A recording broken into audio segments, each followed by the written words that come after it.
Cornelio Saavedra. 1759-1829. Autor, Felipe Picton. Cornelio Judas Tadeo Saavedra nació en la Villa Imperial de Potosí el 15 de septiembre de 1759. Las difíciles condiciones climáticas de aquella zona llevaron a la familia Saavedra a regresar a Buenos Aires, de donde era oriundo el padre, don Santiago de Saavedra. Cornelio cursó estudios en el Real Colegio de San Carlos, destacándose por su inclinación por la filosofía. Pero no pudo concluir sus estudios y tuvo que dedicarse a las tareas rurales. En 1797, inició su carrera en la función pública como regidor. Su destacada actuación le valió, 2 años más tarde, la designación de procurador, y en 1801, la de alcalde de primer voto. Las invasiones inglesas parecen descubrir en Saavedra una nueva vocación, la militar. Dice en sus memorias: "Este fue el origen de mi carrera militar. El inminente peligro de la patria, el riesgo que amenazaba nuestras vidas y propiedades, y la honrosa distinción que habían hecho los hijos de Buenos Aires prefiriéndome a otros muchos paisanos suyos para jefe y comandante, me hicieron entrar en ella".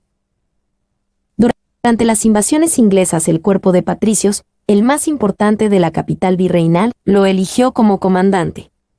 Desde 1808 participó en las reuniones de la Jabonería de Biets y en la Casa de Rodríguez Peña, en la que se destacaba por su moderación y una prudencia que a muchos de sus compañeros les resultaba excesiva. Cumplió un papel destacado en los hechos de mayo. En la reunión de comandantes del 20 de mayo negó su apoyo a Cisneros.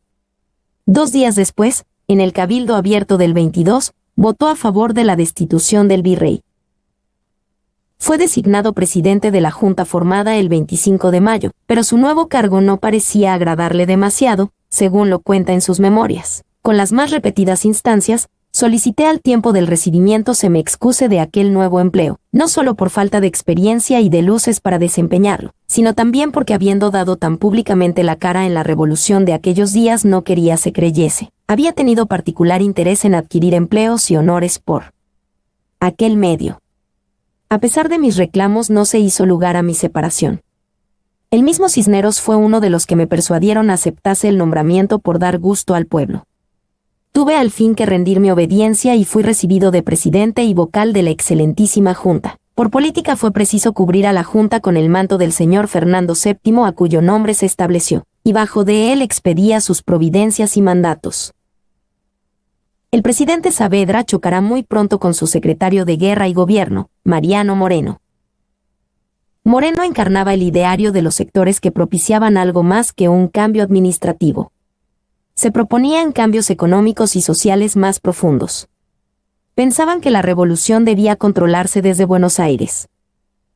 Saavedra, en cambio, representaba a los sectores conservadores favorables al mantenimiento de la situación social anterior y era partidario de compartir las decisiones de gobierno con las otras zonas del territorio. El 5 de diciembre de 1810 se produjo una fiesta en el regimiento de patricios.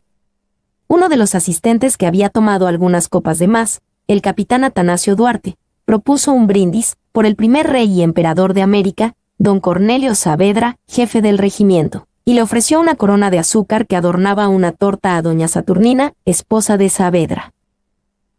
Al enterarse del episodio, el secretario Moreno decretó el destierro de Atanasio Duarte diciendo que un habitante de Buenos Aires ni ebrio ni dormido debe tener expresiones contra la libertad de su país. Prohibió todo brindis o aclamación pública a favor de cualquier funcionario y suprimió todos los honores especiales de que gozaban los miembros de la Junta. La pelea entre Moreno y Saavedra estaba desatada. Moreno, preocupado por los sentimientos conservadores que predominaban en el interior, entendió que la influencia de los diputados que comenzaban a llegar sería negativa para el desarrollo de la revolución y se opuso a su incorporación al Ejecutivo. Triunfó la posición encabezada por Saavedra y Moreno se vio obligado a renunciar y a alejarse del país, encabezando una misión diplomática en diciembre de 1810. Murió misteriosamente en alta mar el 4 de marzo de 1811. Ante la desaparición de Moreno, Saavedra creyó ver fortalecido su poder. El 5 y 6 de abril los saavedristas Joaquín Campana y Tomás Grigera movilizaron a los sectores suburbanos. hacia la Plaza de la Victoria con el apoyo de los patricios, los pardos y morenos contra el sector morenista de la Junta. A las 3 de la mañana entregaron un petitorio en el Cabildo que decía, entre otras cosas: el pueblo de Buenos Aires, desengañado a vista de repetidos ejemplos, de que no solo se han usurpado sus derechos, sino que se trata de hacerlos hereditarios en cierta porción de individuos, que formando una fracción de intriga y cábala, quieren disponer de la suerte de las Provincias Unidas, esclavizando a las ambiciones de sus intereses particulares la suerte y la libertad de sus compatriotas. Se proponían de poner al sector morenista y crear un ejecutivo fuerte en manos de Saavedra. Pero Saavedra no aceptó el mando. Cuenta en sus memorias: pedí, supliqué y renuncié todos mis cargos, incluso el grado de brigadier. Pero se llegó a una transacción seguramente sugerida por el deán Funes. Yates, Rodríguez Peña, Larrea y Azcuénaga marcharían al destierro y serían reemplazados por 3 saavedristas, entre ellos Campana. El regimiento de la Estrella sería disuelto y su jefe, Domingo French, confinado, como no podía ser de otra manera, junto a Antonio Beruti. Saavedra continuaría como presidente de la Junta. Pero el desastre de Huaqui en el Alto Perú precipitó las cosas. Saavedra debió marchar al norte a fines de agosto de 1811 y su ausencia fue aprovechada por sus adversarios. A los 8 días de haber llegado a Salta se le hizo saber su separación del ejército y de la presidencia de la Junta, y se le ordenó entregar las tropas a don Juan Martín de Pueyrredón. El sector morenista recuperaba el control de la situación y creaba un nuevo poder ejecutivo, el triunvirato.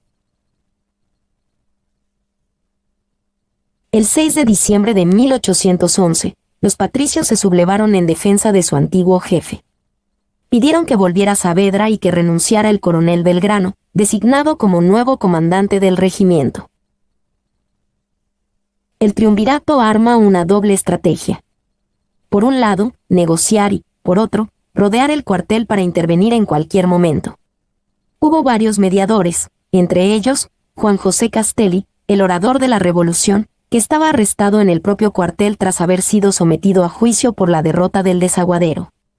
También mediaron el vehemente adversario de Castelli en el debate del Cabildo Abierto del 22 de mayo, el obispo de Buenos Aires, Benito Luey y Riega, y el obispo de Córdoba, Rodrigo de Orellana. Pero todo fue inútil. Los patricios se mantenían firmes en sus demandas.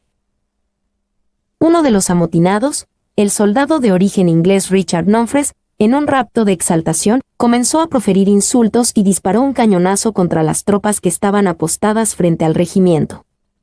Cuenta Domingo Matú que, un maldito inglés, soldado del cuerpo, pegó fuego a un obús cargado a metralla y mató a 1 e hirió a 6.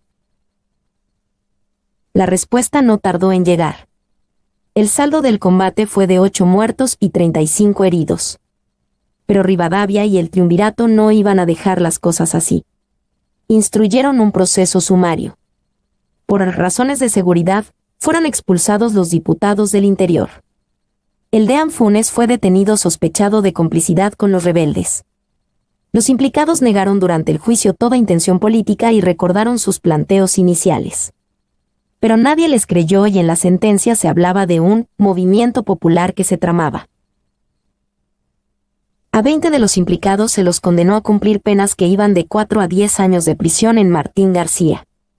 11 sargentos, cabos y soldados fueron fusilados a las 8 de la mañana del 10 de diciembre de 1811 y sus cuerpos colgados en la Plaza de la Victoria, para la expectación pública. Entre los muertos estaba el inglés Ricardo Nomfres, quizás el autor del primer disparo de una guerra civil que iba a durar casi 60 años. Esta derrota selló la suerte de Saavedra. Se intentó confinarlo en San Juan, pero, alertado a tiempo, Saavedra cruzó la cordillera de los Andes y arribó a Chile acompañado por su hijo Agustín de 10 años. En 1814 decidió volver a la patria ante la cercanía de los ejércitos realistas que amenazaban Coquimbo. Mientras volvía a cruzar la cordillera, su esposa doña Saturnina Otárola apela al gobernador intendente de Cuyo, José de San Martín, para lograr el reingreso de su marido. San Martín accedió fijándole residencia en San Juan. Saavedra fue enviado escoltado hacia Buenos Aires para estar presente en el juicio que se había iniciado y tras la revolución del 15 de abril de 1815, el Cabildo le devolvió su grado militar. Sin embargo, Al asumir el poder Álvarez Thomas el cargo de director supremo, lo conminó a abandonar Buenos Aires e instalarse en Arrecifes. En 1818, el Congreso Constituyente puso término a las causas en su contra y el director Pueyrredón dictó un decreto, confiriéndole el empleo de brigadier general de los ejércitos de la nación, con una antigüedad retroactiva al 14 de enero de 1811. A fines de ese año fue designado jefe de Estado Mayor, en reemplazo del general Antonio González Balcarce, que había marchado a incorporarse al Ejército Libertador de Chile. Desempeñando ese cargo, inspeccionó las tropas en Santa Fe, Martín García y en Luján y concretó negociaciones de paz con los indios ranqueles. Durante el periodo de la anarquía, se retiró a Montevideo, de donde regresó al constituirse el gobierno de Martín Rodríguez, en octubre de 1820. En 1822 se le otorgó el retiro absoluto del ejército. Siendo ya un anciano, ofreció sus servicios en ocasión de la guerra con el Brasil. El gobierno, por medio del ministro de Guerra, coronel Marcos Balcarce, le hizo saber que agradecía el ofrecimiento y que, llegado el caso, sería aceptado con la consideración que se debía a su avanzada edad. Murió en Buenos Aires el 29 de marzo de 1829. En diciembre de ese año el gobernador de Buenos Aires, Juan José Viamonte, trasladó los restos de Saavedra a la Recoleta y le brindó un homenaje.